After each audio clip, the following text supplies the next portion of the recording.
Welcome to Dealer Talk with Jen Suzuki, where inspiration meets action. This is your spot to grow, level up, and lead with fresh ideas. From sales to service, from frontline teams to executives, we're dropping weekly knowledge and insight to keep your store sharp, relevant, and profitable. Let's get into it. Guys, I'm really thrilled to welcome our guest today, Clint Pulver. If you didn't look him up already, you're gonna, because this guy is literally through the roof. You thought I had a lot of energy? Wait till you meet Clint. He has so much energy. I see him on stage. I see him doing a lot of leadership presentations. This guy's like an outstanding keynote speaker. I honestly, I'm so enamored with your success and the things that you're doing that the list of your achievements is so long, I couldn't even discount one of them. I feel like everybody has to just sit back and listen, and I didn't want to leave anything out. Truly, admire your hustle, my man. First, let's just say hi to everybody. Hello, Clint. Welcome. Thank you, Jen. What an introduction, and it's an honor to be on the show. Thank you. Well, it's an honor to have you on here because, it's not just that you're Emmy Award winning keynote speaker. By the way, really, this guy's all over the place. If you go to his website, he looks like a musician. He's on tour. He's literally on a world tour. He's got 3-4 dates a month. It's insane. You've got a book. You've got all sorts of really great things out there, programs for leaders. We'll talk about those later, but on so many different shows like America's Got Talent and movies, School of Rock, Napoleon Dynamite. The list is literally endless, but a speaker hall of fame. This guy is just really hit the Mecca. and he really focuses on employee retention. And I'll let him talk a little bit more, but he's worked in so many big organizations like NASA and Microsoft and Red Bull, NBA. People rave about him. And this is how I was introduced to you by one of my clients who recently saw you. And I just can't imagine a better person to have on here to help us raise the bar in our own organization. So, okay, that was actually my intro. Best intro I've ever had. Yeah, you earned it. Thank you, Jen. Listen, we're all hustling out here. You're dealing with a lot of entrepreneurs, a lot of leaders, and I really first I want to know, where are you from? Yeah, so I'm right now. I live in Utah. And okay. I was born in Utah. Lived in Texas, Kansas, Idaho for a little while, but Utah is the home base. Yeah. Okay. Are you a skier? I do both ski and snowboard. Yeah, you kind of have to. If you live in Utah, it's you got it. Well, we got that in common. Yeah. So yeah, I live out in the mountains in Colorado, but it's very similar territory. Yeah, 100%. So beautiful. Yeah, I got the hybrid. Cool. All right. So, hey, listen, I am very curious to hear your perspective on leadership. And I know that's a lot to unpack. But, I wonder how leaders can really focus on their organizations and create these organizations where team members never want to leave. And I know you've done this undercover mission, you call it the Undercover Millennial. You go into stores and you just are a customer talking to team members in that business and asking them, hey, how do you like working here?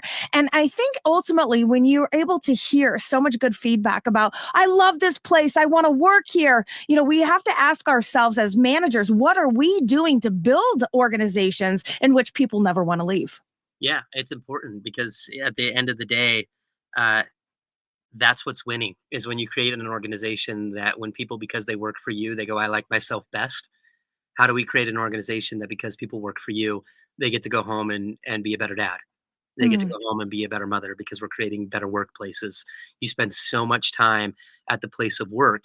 And I don't care what you're doing, if you're in the dealer world or if you're in the medical field, you're in the construction world, people. It's the lifeblood of a business, but it is also the hardest part of a business. It's people. And the reality too, after, I've worked with 697 organizations doing undercover research, and I've interviewed over 11,000 employees undercover. And the magic of all of that research was not found when people were dissatisfied with their job. the magic was found when I would go in undercover and I'd say, "Hey, what's it like to work here?"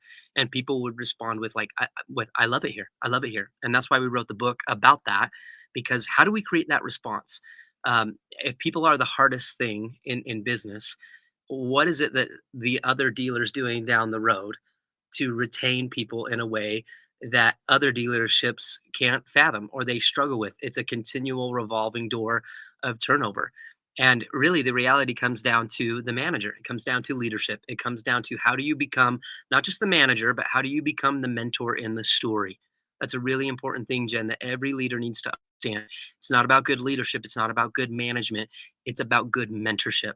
Mm. Mentorship is really unique because when we would go in undercover and people hated their jobs, they always talked about the manager. They talked about the owner. They talked about the dealer. But when they loved their jobs, they described that individual as the mentor in the story. Wow. Mentorship is really unique because mentorship has to be earned. If you've ever you look at your life, Jen, I guarantee Mhm. mentors in your life, you chose them. You chose that individual to be your mentor because when you looked at them, you said you can connect me to something bigger. Mm. Everybody, this is an important thing that every leader needs to understand right now. Every employee is asking the question, let me know when your dealership gets to the part about me. Mm. And sometimes we hear that as leaders and we think, well, those entitled little shining stars in my life. I'm so entitled, like I'm done with this. Like it's Yeah. not so much about entitlement as it is about good business. Your job as a leader is to get to the part about that individual. How do you make those deposits of trust through connection, engagement, being the person that because I work here, I get to live a better story. I don't just survive, I can Mm. thrive. There's potential, there's possibility. Uh, Mhm. you are allowing me to live that better story. You do that, and then we lay the foundation for everything else that we can talk about in the world of creating a place that people never want to leave. Mentorship is the foundation. This is excellent advice, and it's something that we run parallel in. So I work in dealerships and I'm in dealer education, and I can't tell you how many times I come back to this.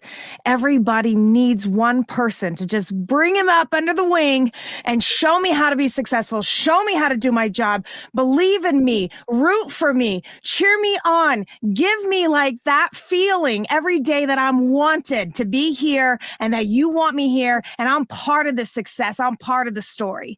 Totally. But oftentimes people get so tied up in their own job that they're and being pressed under pressure to perform that we oftentimes will put other people, to the sidelines and feel even that we could just replace them if they don't perform. But I Right. don't believe that people are just replaceable like that. It's our job as leaders to nurture team member success, embrace people, help them rise. Yeah, for sure. Like if you have the mentality of easy come, easy go, then like the revolving door of turnover and what that's costing, And that's what what we that deal with. costs you. Yeah, totally. And like not even just like the bottom line costs, like, but what it's costing you in productivity, what it's costing you in morale, what it's costing you in customer service, what it's like the game of just is changing Viral that there. framework to easy to go to like, no, how do I grow you and invest in you and allow you to live a better story? Uh, my goodness, that always pays better returns. That's just a better way to live. That's a better way to do business. That has more long term success. Yeah, it's just a better way to do business, hands down. And there is the mentality of like, they're just going to leave anyways. Well, what if they mentally check out and then they stay? Like, how many of your people that are actually still on your payroll, that, uh, they've mentally checked, like, there is no engagement, there is no that like, you're not moving on all cylinders in the way Mhm. you could, and so, it's a mind shift in how do you see opportunities and not problems? How do you look at people and you see the potential and the possibility instead of all the negative, all that, the generational differences, and you don't wanna work, and nobody wants to work, and reality is, in leadership, you can't change anybody but yourself. Mm. And I ask every leader, as they say, like, nobody wants to work these days. No, no, no. The question you need to be asking is, do they want to work for you? Oof. Do they want to work for you? Because that's who you can change. And when you learn how to become the mentor in the story and the advocate, and when people look at you and they go, okay, cool, you're not the guy that's pushing me. You're not the gal that's trying to pull me. Like you just want to walk with me. Like Mhm. that's a cool place to be. That's a place of collaboration, not control. And that always creates better long-term outcomes, period. Period. Period. That is hard hitting, my friend. That is hard hitting. And that's actually a really great reminder. See, I work and I travel in a lot of different dealerships, and I've been in this business for as long as I want to tell you. But the thing is I can tie back to the highest performers, and I can tie back behavior that runs parallel with each other. Yep. And a lot of it has to do with exactly what you just said. And it feels really nice when I come across a person who cares, who literally cares about every single team member, no matter what their role is. And that's the difference. And I feel exactly what you're saying. And I think that at any level of leadership, you have the power to change your behavior, to recognize your weaknesses, and to do something about it so Yeah, that it impacts everybody around you in a positive way. Your job is to boost, for sure. not recess. And I think it's important to remember too, because your job as a leader is also to perform. Your job Mm. as a leader is to also make a profit. Your job is to also sell a product. So there's always that balance. It's every Mhm. time when we would go in undercover into an organization, the organization was surviving or thriving based off of two things: standards that dealer had, and then the ability to connect. Standards and connection. So those are the two things that I think every leader is constantly juggling. And we found that their engagement level, their ability to retain, was based off of those two factors. If we Mm. had a leader that was really low on both, they were low on standards and connection, they became removed. Everybody removed themselves from them. They should have retired 15 years ago. They're Mhm. burnt out. Everybody was disengaged. When Mhm. we found leaders that we call them the buddies, when they actually focused more on connection versus profit and standards, then they almost created a sense of entitlement. Mm. They became more of the friend. Other people in the dealership ran the dealership more than the dealer, than the Seen owner. this, seen Yep, this. yep. And then the third and the most common is when that would switch when we had a dealer that was very high on standards, low on connection, and that creates a Mm. sense of rebellion. That is when you would get managers and you get like head to head with every single person. My way or the highway. You don't want to be here, Right. leave. Get Like out. like you want us to love you? No, no, smile. We give you a paycheck. Go sell a car. Like it's wild, but that creates that pushback. But then the magic always, the healthy balance was when you Okay. found a dealer and you found that owner, you found that operator, that manager that had the ability to maintain high standards as well as high connection. We need to stay profitable. We need to grow. There's a vision, there's a goal. This is what we're trying to achieve. But I also understand that you're a person to be loved and you have a life outside of the dealership. And it's my job to get to the part about you. When we maintain that, then you create respect. You're not always liked, but you are respected. And again, that's where you come from, the place of advocacy versus development. And every leader always asks, well, Clint, okay, I get that. Like, so as a dealer, which one do I start with? I'm Mm. trying to retain people. I'm trying to engage. I need to do better. Do I start with high standards as a dealer or do I start with high connection? And my answer to that and our research always comes back to connection. Because no, this is really important. I wish every dealer understood this. No significant loyalty will ever happen in your dealership without significant connection. Mm. Get to the every day you are making either you're doing two things. You're making a withdrawal for high standards or you're making a deposit for high connection. And the problem is in your relations with your employees through that day-to-day process, you're willing and dealing those two things. And the problem occurs is when you try to uphold high standards and you've made no deposits of trust. So there is no levels of connection.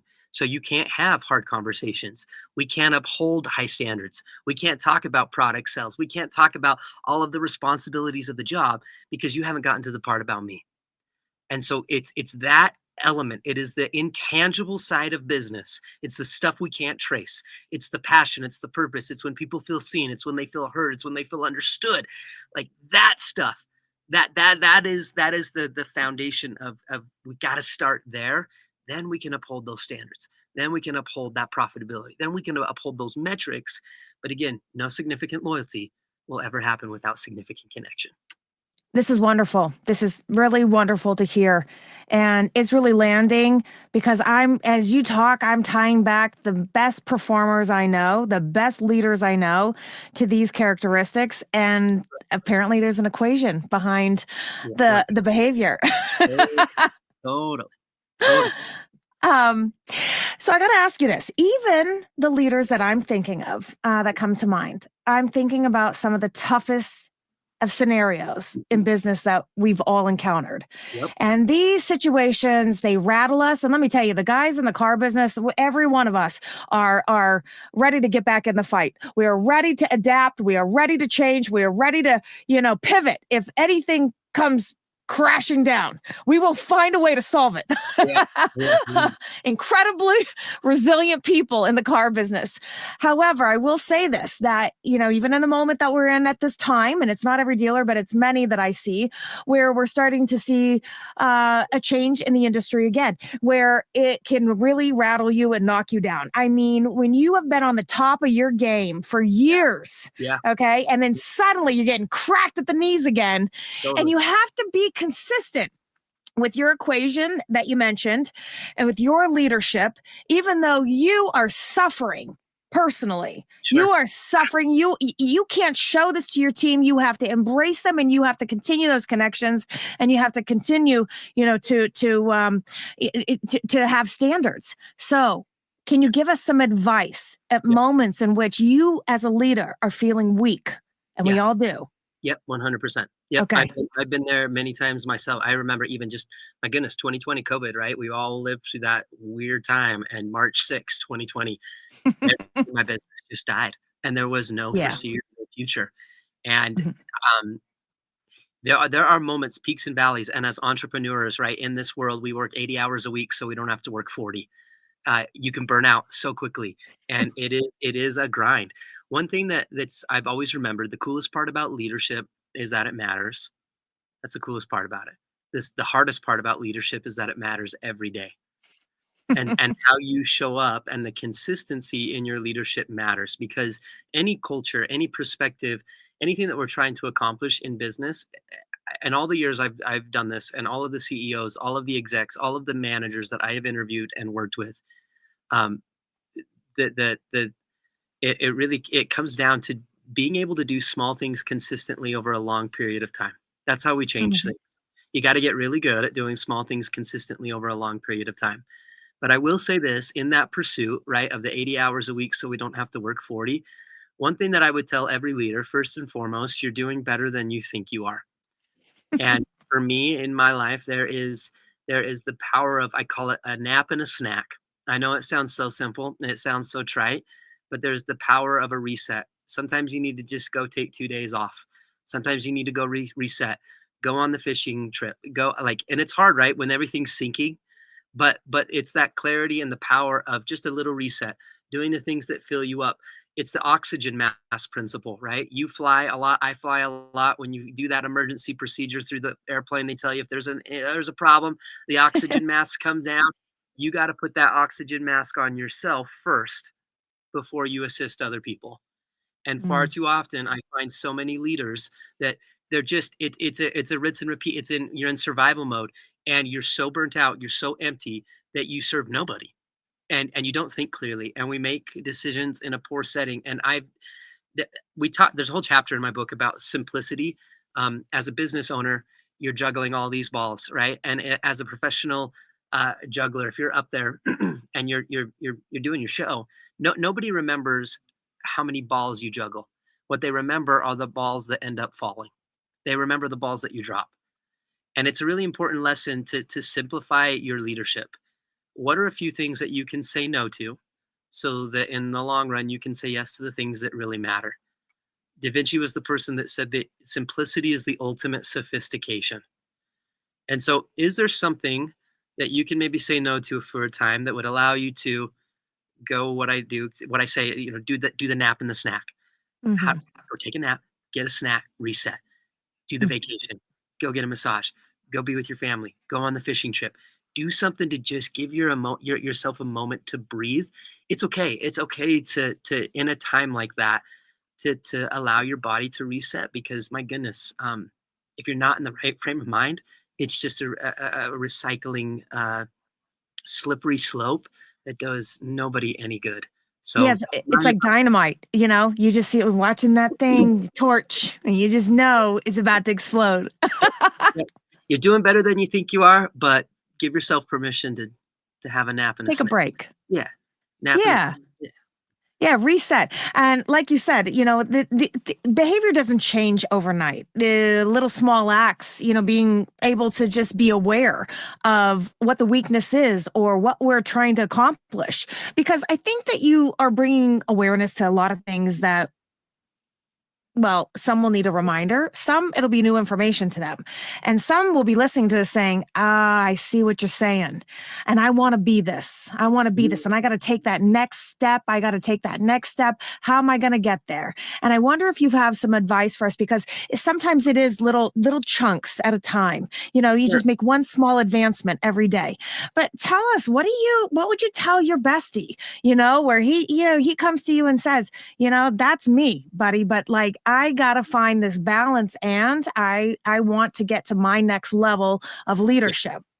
How does my I life would, start changing? yeah. The first thing I would ask that individual is, who are you listening to? Your perception determines your reality, and whatever is Mm, real to you influences behavior.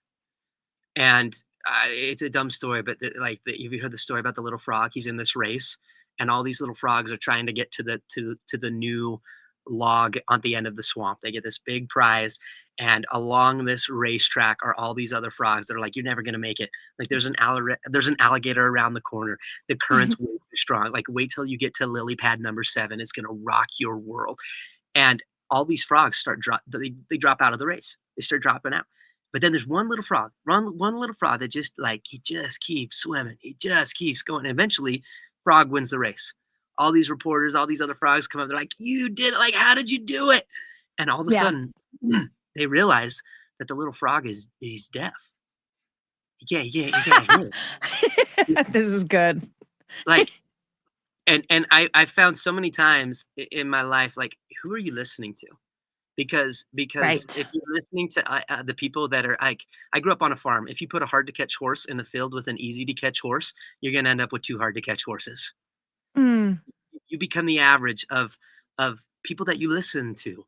And so mm, I would take inventory of whether it's social media, whether it's the news, whether it's a forum, whether it's a podcast, whether it's the dealers down the store, the street, if it's an association, if it's like take inventory of who are you listening to? And are they mm, people that are sucking the life out of you? Or are they edifying? Are they lifting? Are they creating hope and possibility? Doesn't mean they're burying their head in the sand. I'm not saying that we're not astute to the difficulties that we're maybe facing in our industry right now, but so much of the optimism and the perspective comes down to listening to the right people and yeah. taking an inventory of that and doing what it takes to create the boundaries to remove those negative impacts, like the worries, the anxiety. Like, Mhm. how do I be the frog where just you put on the headphones, you don't listen, and you start listening to Keep your heart, gunning. the right people. Yeah, every great mentor is always being mentored. So right Mm. now, who's your coach? That's what I would ask. Yeah, I'm with you on that. It's funny because I think sometimes we could overthink things or make things too complex, and it really doesn't need to be. It's a Yeah, matter. My mom told me this when I was growing up, and it always resonated, and I actually still preach it. You are who you associate with, and there's a lot of power in that message. And it's all encompassing, really, in business, friendships, relationships. You are who you associate with. And, I tell this to my own kids. I'm like, your job is to, I have 3 girls. Your job is to build each other up, not break each other down. You yeah, can't go to school and be trying to break anybody down. Life is already hard. And I yeah, think that that's holds true in business and our organizations and our daily life. If you want to be successful, surround yourself with success. totally. Yeah, it's the principle. I call it lift and lean.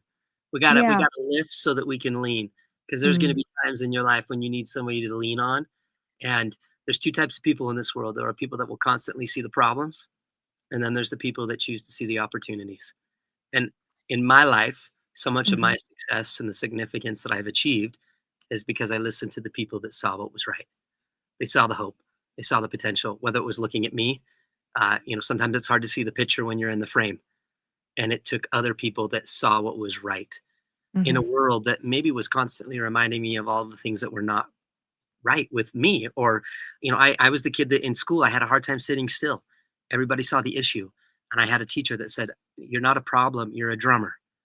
And then he put two drumsticks in my hands and changed my life as a little kid. And for 28 years, I've been a professional full-time drummer because somebody decided to see the opportunity instead of a problem. And so I think that's why I lean so heavily on, again, who are you listening to? Because so much of that creates our perception of what's possible. And in the hardest times of my life, it's been the Mr. Jensen's, it's been the teacher, it's been the mentor, it's been the individual that allowed me to further than I ever could have on my own.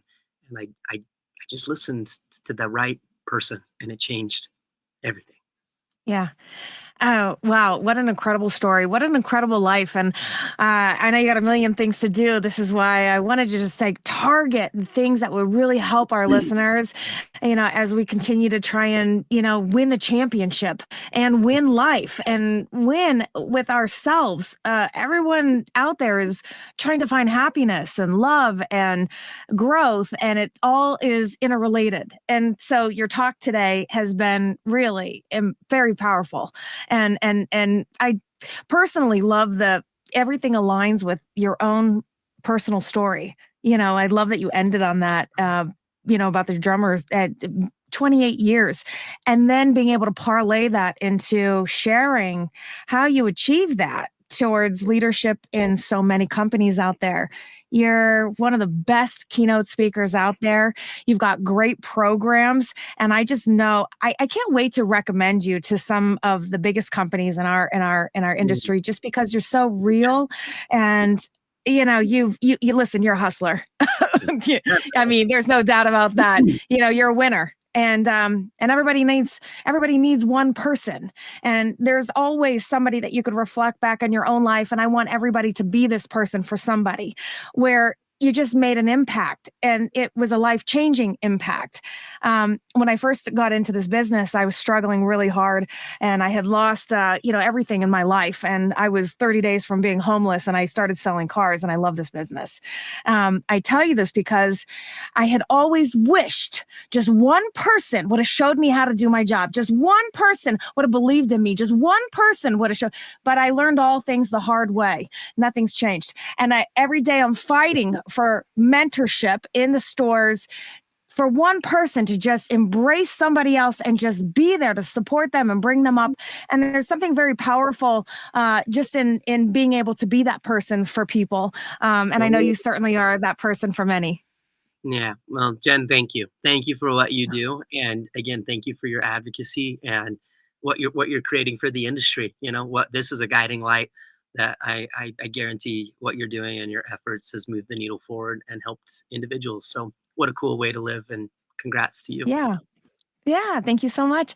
Well, we've learned a lot from you today, and I would like for you to share, if you would, at the end, because I do feel like you have a lot of resources for people, and you have some great programs, and it's not just about your keynote speaking events. But tell me how the leaders in the stores can continue to pick up on the efforts from starting this conversation today and these thoughts today, and how can they work alongside you? Yeah, thanks for asking, Jen. So again, what I mentioned, the coolest part about leadership is that it matters. The hardest part is that it matters every day. And we took the book and all of the research from all of the interviews, and we compiled it into a beautiful masterclass series. And Great. we sell that to dealers, we sell that to individuals that are, how do you keep the main thing alive? How do you keep the main thing the main thing? Consistency, right? We got to get really good at doing small things consistently over a long period of time. And so the masterclass is framed around that, where it is full leadership curriculum, and we've created 52 small micro learning videos. And the reason for 52 is there's 52 weeks in a year. And so every week, it's like, here's one moment to master. Here's one thing that will move the needle forward. Here's one thing that's going to increase your engagement. Here's one thing to focus on. Um, Again, I think sometimes we get so busy and we're in this space that we forget to develop ourselves. We forget to remind Mm, ourselves of why we're really doing what we're doing and what the direction really looks like to create results, to create yeah. profitability ability to create retention, all the things that we're trying to do as business owners. And so that has been a massive success. It is, it's the work in my life that I'm the most proud of. And so check it out, clintpulver.com. Click the masterclass tab, reach out to us, let us know again how we can help. The book's called I Love It Here. That's another great resource if you're a reader. Yeah, great leaders are readers. And so check out the book. And again, let me know how I can help and support. Yeah. Thank you so much for being here today. Really exciting. Truly my pleasure. Thank you, Jen. Okay. Thanks everyone for listening to Dealer Talk with Jen Suzuki. Don't forget, my weekly live classes are designed to keep your team fired up, skilled up, and focused on results. Subscribe right now at edealersolutions.com.